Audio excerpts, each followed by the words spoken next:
This is my Case Connections presentation for Unit 2 by me, Jason Atrans.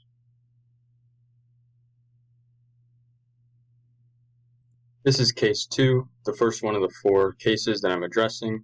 I'll get into the facts in the next slide. So here are the facts about Case 2. There was a 16-year-old female that's been recently diagnosed with a deficiency of muscle glycogen phosphorylase. Her and her family are lost and have a couple questions that I can answer for them. So the first question is, I'm not sure I understand the issue. Can you explain how muscle glycogen is used normally during exercise? Under normal conditions, when you exercise, your muscles quickly break down glycogen into glucose using the enzyme muscle glycogen phosphorylase. This process is rapid and quickly supplies the muscles with glucose for energy. With this condition, one of the enzymes in the metabolic pathway that normally breaks down glycogen into glucose is deficient or completely absent. This means your body can't get quick energy directly from the stores of glycogen in your muscles. Rather, the energy has to be metabolized elsewhere and transported to the muscles. Muscle glycogen is a stored form of glucose, which is a type of sugar that our muscles use for energy. When you exercise, your body needs more energy and it starts to break down glycogen into glucose through a process called glycogenolysis. The enzyme responsible for this is called muscle glycogen phosphorylase. This enzyme helps release glucose from glycogen so that your muscles can use it to keep you moving.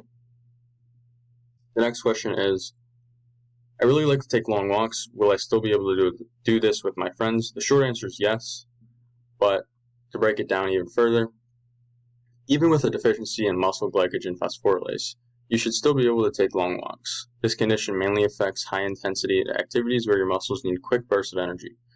Walking is generally a lower intensity activity, which means your muscles can rely more on other sources of energy like fat and glucose from your blood rather than glycogen. There's evidence providing the beneficial effects of moderate intensity graded aerobic exercise therapy. Patients reported less significant exercise intolerance and earlier appearance of second wind with this intervention. A balanced weightlifting approach also lessens the severity of symptoms in some patients, according to a source. However, you might find that your body gets tired more easily during more intense activities. It's a good idea to pay attention to how your body feels and take breaks as needed. As a result of this deficiency, will I need to get up at night to eat to maintain my blood glucose levels? The short answer to this one is no. Your body has other ways to maintain glucose levels, even with this enzyme deficiency. The liver plays a key role in keeping your blood glucose levels stable by breaking down its glycogen stores and releasing glucose into the blood when needed.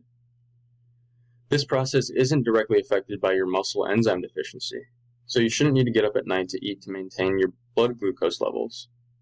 It's still important to have a balanced diet and eat regular meals to keep your energy levels stable throughout the day. And the last question is, do I need to worry about producing excessive lactate during intense anaerobic exercise? Lactate is produced during intense exercise when your muscles don't get enough oxygen and switch to anaerobic metabolism for energy. Because you have a deficiency in muscle glycogen phosphorylase, your muscles will have a harder time getting quick energy from glycogen during high-intensity activities. This can actually lead to less lactate production because your muscles might not be able to push as hard or as long without the quick energy from glycogen. Lactate rise is remarkably low in glycolytic and glycogenolytic disorders, according to a source. However, it's important to listen to your body and avoid pushing yourself too hard during intense exercise. You may experience muscle cramps or fatigue more quickly, so it's important to pace yourself and stay hydrated. Most of the patients with this disease lead a normal life and it does not affect life expectancy. This is case 4. This is the second case I'll be addressing in this presentation. So here are the case 4 facts. A previously healthy 2-month-old female presents with jittery spells after breastfeeding. The mother has only been breastfeeding this child and no solid food has been introduced to the diet. The baby's only been sleeping for 2 hours at a time before waking up and needing to be fed again.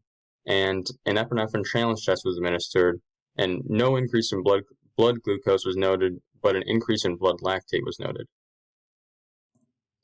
So here are the 4 possible diagnoses with a patient presenting with these symptoms. The first one is hereditary fructose intolerance. The next one is galactosemia. The third one is glycogen storage disease, or GSD, and the last one is glucose 6-phosphate dehydrogenase deficiency, or G6PD. So to address the first one, hereditary fructose intolerance, While some of the findings in this case are concurrent with hereditary fructose intolerance, the main reason this patient can't be diagnosed with hereditary fructose intolerance is because the disease is usually diagnosed a few months after birth. Symptoms are usually first noted after the introduction of fructose-containing foods in the diet. While the infant is having symptoms show after the first few months after birth, the 2-month-old has only been breastfed since birth and no fructose-containing foods have been introduced. Without the introduction of fructose-containing foods, the child can't possibly have fructose intolerance. In the lab results, you might also find elevated fructose 1-phosphate because the disease is characterized by the absence of enzyme aldolase B. Aldolase B is responsible for the breakdown of fructose 1-phosphate. Without the enzyme functioning properly or completely absent, fructose 1-phosphate would build up in the body.